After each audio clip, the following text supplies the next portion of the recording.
Now, if you don't have an external MIDI keyboard controller connected to your system, you can use the virtual controller. Now, I'll show you how you can get there, but first let's create another instrument track. For this, I want to create a bass instrument. So I'm going to right click over here, say Insert Instrument, and for this instrument, I want to choose the SI bass guitar.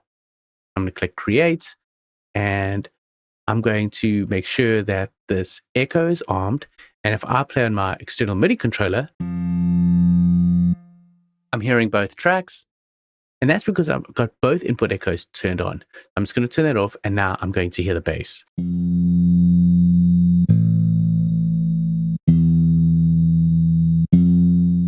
What I said I was going to cover is the virtual controller. So let's say, for example, you don't have an external keyboard plugged into your system, or maybe you've got your MacBook or your laptop and you're working remotely and you couldn't bring your controller with you. Well, that's where you can use the virtual controller.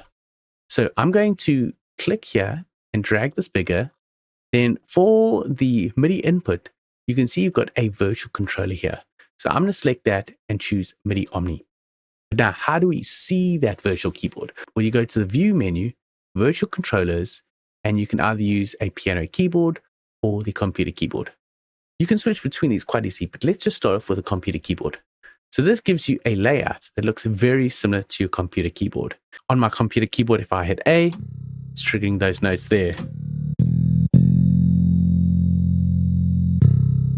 So here's F, then I'm going to go to A, which is H, and then down to E, which is D, and then to F again. So basically that's C, D, E, F, A, G, A, B, C. So you've got your notes along here. Then what you can do is use Z or X to jump between octaves, and then jump back down again. Likewise, you've got different velocities. Now, if you don't know what a velocity is, it determines the strength that a key is hit. So I'm going to use C and V, and I'm going to hit on F, and you'll hear how the velocity is changing. So just keep an eye over here on the velocity going up or velocity going down. Can you hear how it's getting softer? And your velocity ranges from 0 to 127.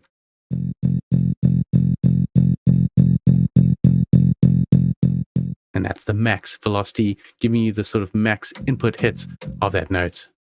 Spacebar will stop and start playback. And then you've also got these keys here, which are your arrow keys. And that's also going to help you jump up and down an octave. So if you look over here, you can see the octave range that's going up or down. And likewise, you can change the velocity as well.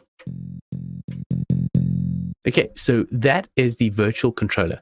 Now I'm going to record a bass part using my virtual keyboard. Now, one thing I did want to mention is when you went to the Views menu and you went to the virtual controllers, it showed either the computer keyboard or the piano keyboard. So if you click over here, this is going to look more like a piano.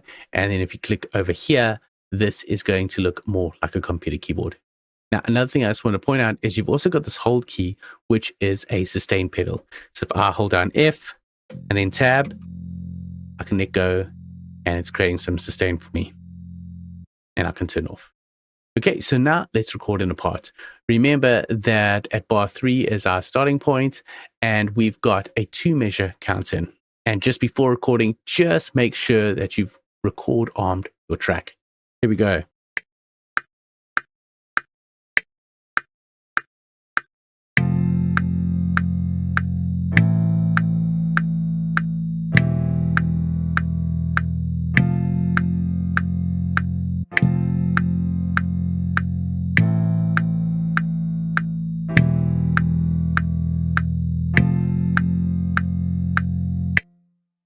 Now stop playback, the spacebar.